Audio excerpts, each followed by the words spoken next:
anyone who stays in i'tikaf should remind themselves about what is the objective behind it. All of us are into gadgets, devices, work. We are involved in so many different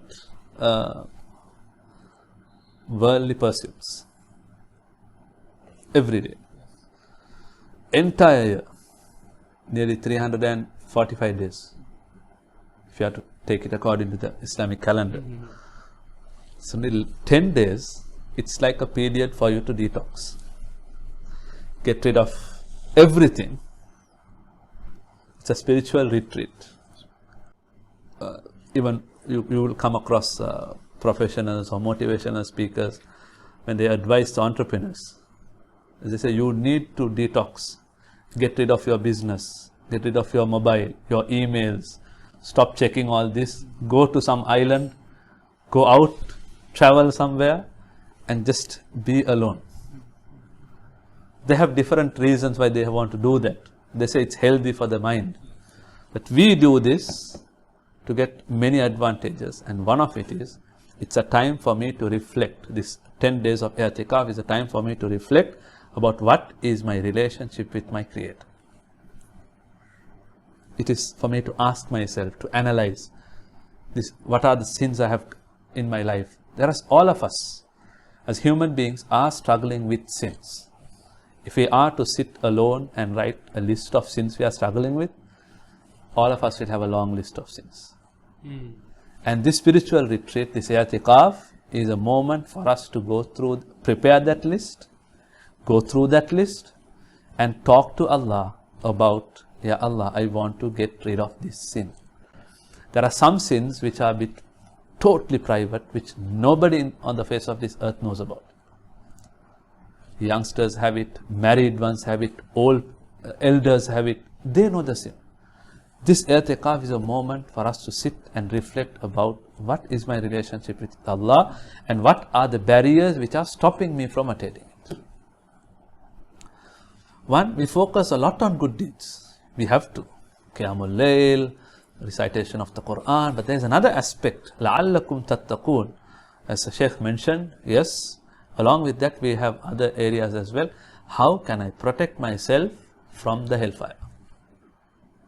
And the best method to do that is refraining from sins. Refraining from sins is not, it's not lip service. It requires a lot of time alone.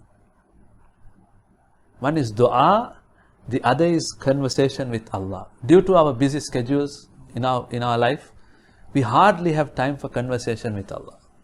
But we have time for dua. Ya Allah, I want this. I want a promotion in my office. I want my business to become successful. Good. But what about a conversation with Allah? To create a conversation with Allah, we go to His house. The best place in the world to have that conversation. 10 days. Whether it's during the day or night, it's all alone, in seclusion, in isolation. We spend our time talking to Him about us.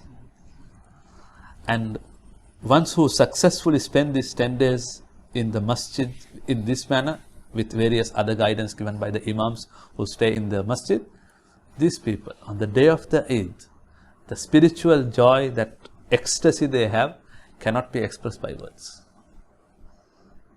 Even for example, the ones who went for the Qiyam Salah alone, when the day of Eid comes, when they go to the masjid for Salatul Eid, some of them cry tears of joy. Why?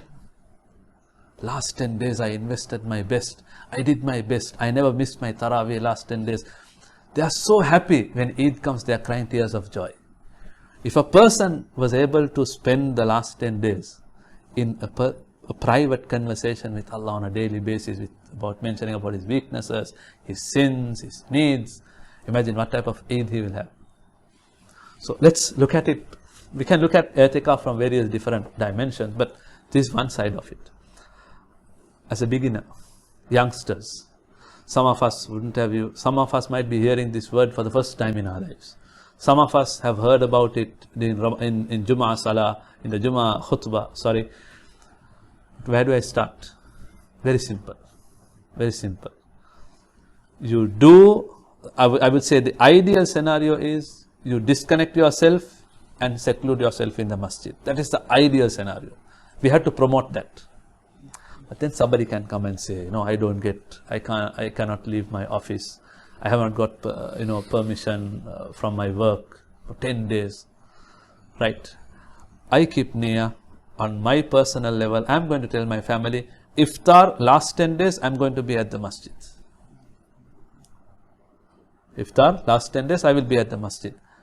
Sahar, if somebody can come from home and give me my sahar, alhamdulillah. If your masjid is close to your house, make arrangements like this. If possible, do your iftar and your sahar in the masjid and come back home. This is just a simple tip for beginners. But as I told you, I repeat again, the ideal scenario is for us to invest full time. Okay. So I hope that will help the beginners, to get some idea on how to start i'tikaf in their life. Again, I repeat, to attain the closeness of Allah subhanahu wa ta'ala. Sure. Jazakallah khairan, Sheikh. I think you have looked at the concept of i'tikaf from a very holistic approach, especially the aspects of where you highlighted, as much as we want to perform good deeds, we also should focus on reducing the negative habits within our lives, which is something that a lot of people tend to neglect in our pursuits towards achieving and, in terms of gathering as much rewards as possible within this particular month. Sheikh Abdul Ahad, if you would like to add anything to that with regards to i'tikaf. So, like Maulana mentioned, practical tips in terms of i'tikaf, like going for iftar and staying till suhoor. Another practical tip which I'd like to share is with the niyyah of course, the nafil i'tikaf, not the niyyah of the i'tikaf of Ramadan, which is complete 10 days in the masjid, secluded in the masjid. At least we start off by going for i'tikaf, a nafil i'tikaf, for maybe 3 days. If the whole 10 days are difficult, go there for 3 days and get used to the masjid environment, get used to how it feels, the feeling, and you'll realize that there's a lot of self-awareness. You get to know yourself better, and inshallah in the years to come you can fulfill the i'tikaf of Ramadan, staying the complete 10 days inshallah.